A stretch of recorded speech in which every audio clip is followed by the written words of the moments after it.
Yes. Yeah, I'm just saying something from the news I heard about Nickiesha Burchell upset with the things that they are saying about her. She's young, inexperienced, but if she follow Proverbs, where they say the more monkey climb is the more they exposed.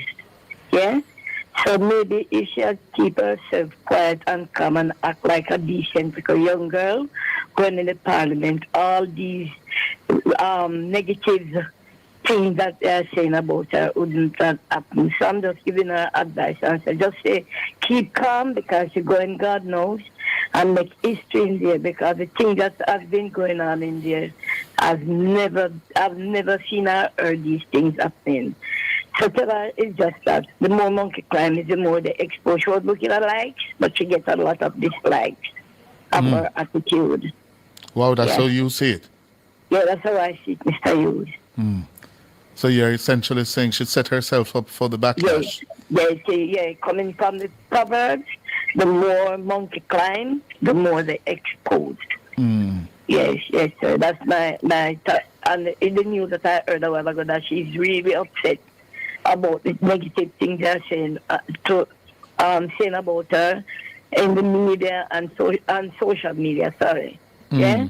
Well, so she have herself to blame. well, let me play for our listeners. In the news, we are reporting that the MP for South St. James, Nickiesha Burchell, claims she is the victim of coordinated attacks to defame her character. She was speaking at a PNP Women's Movement annual conference at St. Elizabeth Technical High School on Sunday.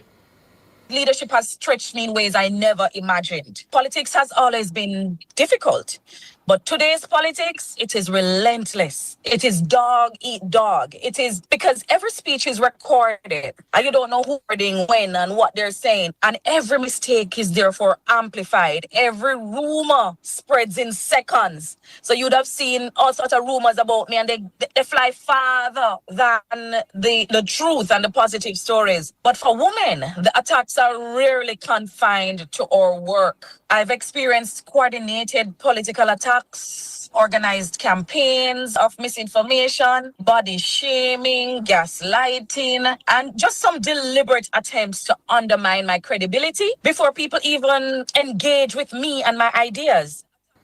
Wow, I didn't hear the news. I'm hearing it for the first time. And Miss Burchell is now admitting this. And Miss Burchell, I hope, will not only admit this, but do something about it. Do something about it by looking in the mirror and seriously doing some self-assessment as to how you may have wittingly or unwittingly contributed, facilitated this development in our politics. When people like myself talk about these things, we are dismissed. Yes? But you, Miss Burchell, would have contributed to this, like several, of your colleagues in the politics across the political divide. Yes. You all contribute to this. When you pay bloggers, yes, to carry certain lines of what you're now calling coordinated attacks to defame people. Yes. Can you play that clip again for me? Leadership has stretched me in ways I never imagined. Politics has always been difficult, but today's politics, it is relentless. It is dog eat dog. It is because every speech is recorded and you don't know who's recording when and what they're saying. And every mistake is therefore amplified. Every rumor. It's dog eat dog. It's relentless. Yes, you're correct. It is a dog-eat-dog world. And you, Miss Burchell, are in a position to try, Miss Burchell, to turn this around. It need not be this way. Nobody wins. Nobody wins. It just denigrates all concerned and respect for the politics. And you can do something about it, and you can tell your colleagues inside and outside your party to stop. You went down that road in your line of attack against the speaker. Yes. You went down that road. You went into that gutter. So you're now bawling out because, as you say, the attacks, the backlash has been relentless.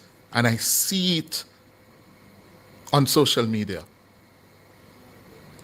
According to Ms. Burchell, she's had to be strong in the face of political hostility. Courage is really not absence of fear, because I'm human, so there is fear. But courage is, for me, deciding that your purpose is greater than your fear. I've been telling myself that I have one life to live, and if they take it, that's it. You know, you have one life, and I have to rely on my faith and the trust in humanity to rise above political violence and antagonism, as suggested, whether implicitly or directly, by political leaders who do not appreciate my approach to representation. I really hope that this is a reckoning for all of you politicians. And you all know yourself, because it's not all of you who engage in this kind of conduct.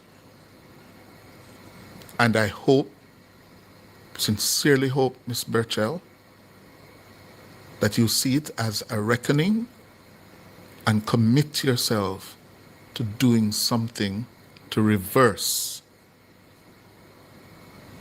You should not be having this fear. And I say to all of you in the political field, this should not be.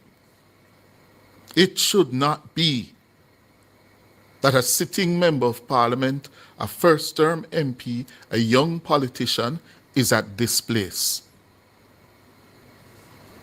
And this is why I'm asking Ms. Burchell, you, having contributed to this,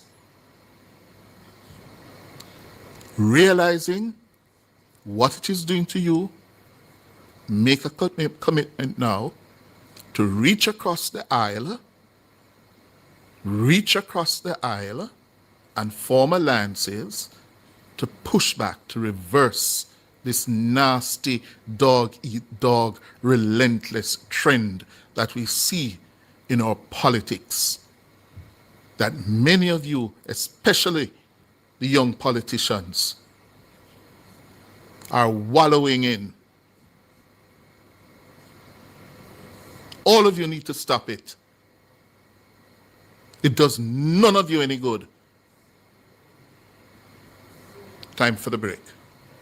My hands were steady.